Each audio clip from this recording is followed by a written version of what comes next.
Hey, what's up, you guys? Bloody Jacob here to give you my thoughts on the first two episodes of Daredevil Born Again, right there on Disney Plus.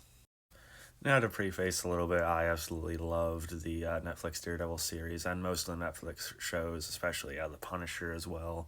I like Jessica Jones for the most part, but it was definitely Daredevil and everything they did with that, and and Punisher's introduction being in season two, probably the best comic book show of all time. And I actually had the pleasure of meeting Charlie Cox back in 2018. Oddly, a few months after that was when the shows were canceled from Netflix. But one of the nicest human beings I've ever met. Not just pardon my horrible hair in these pictures, by the way. Not just like in terms of like celebrities and con guests and stuff like that, but just one of the nicest people I've ever met in my life in general. Just very gracious, very genuine and appreciative, and he seemed to want to talk to you. Very humble, and he just got off a flight from like Dallas and went right to our Chicago con. Um, just not enough good I can say about Charlie Cox. I'm just really happy for him. Ever since I seen his cameo in like No Way Home and everything too, and even what they did with She-Hulk. Um, so I've been excited for this. And I gotta say, overall, I'm fairly pleased with the first two episodes of Born Again.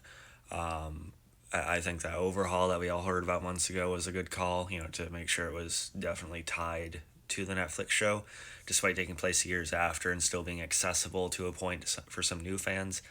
Those Netflix shows are still canon, they're still in continuation. I know some people still seem to be oddly confused about that, even if the actors say as much. But it's definitely still essentially a season four. It's just, reworked in a way that it's kind of giving Disney their kind of rebranding of it for the MCU, but still it's definitely holding the hand of what we know and what we've seen happen in the Netflix show. That those things still took place. Um, Charlie Cox is as good as ever. You get to see Matt Murdock somehow go through even more of an emotional turmoil than he has before, as if he hasn't been through enough. It's sudden, but it's fairly nicely done. It does feel a bit rushed to an extent because of the time skip, and then this thing happens, so it's like, oh, but we didn't get to spend much time with it again in the first place. But still, Charlie Cox acts the hell out of it. Vincent D'Onofrio has not missed a step. And they're seen together in the diner, like seeing all the previews. It's golden. They definitely still have the writing for the characters and everything right, along with Karen and stuff like that. Um, I will say, like, the aesthetic of the Netflix show is kind of the griminess and the kind of the darker look of it in terms of like the camera and the lighting and the mood and everything. It's a little bit missing. It does resemble more of like your other MCU shows and movies. It's a little more clean. It seems a little bit more kind of manufactured to a point. But that's not to say there aren't moody scenes. There are still like darker moments. There's plenty of violence even already. But just in terms of like that aesthetic from the Netflix shows and the look of it, it's not quite there.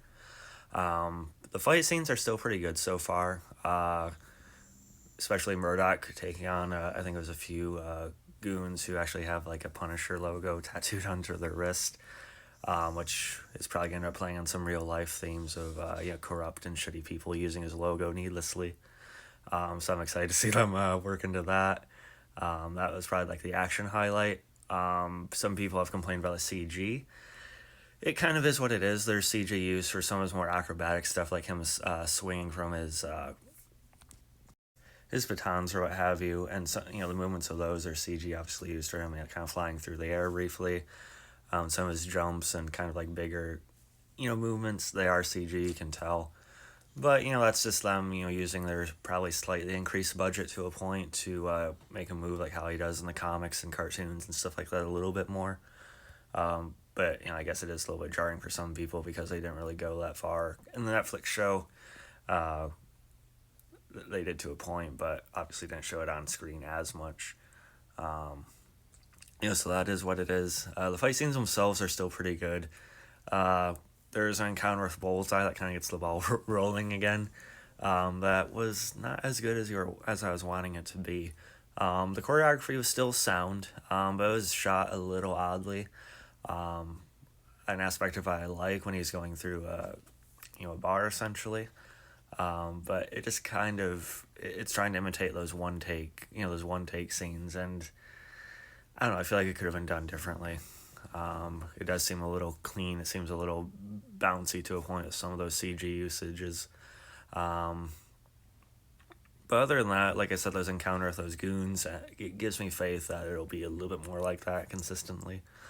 Um, but it's not like it doesn't ruin the show or anything like that. I'm just kind of curious to see what they do with some of the other inevitable action scenes in the show. It's hard to say off of just 2 episodes. But overall, I do think this is a really, really good continuation of the show. It does feel like it is going off of a Netflix show, which it is. And it's just, I'm still happy and, full of joy, to see Charlie Cox get to continue to play this character.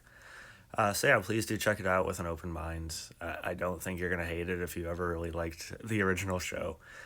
So yeah, I'll probably try to review this week to week if I can. We'll see. Follow me on Twitter, TikTok, of course, Instagram later.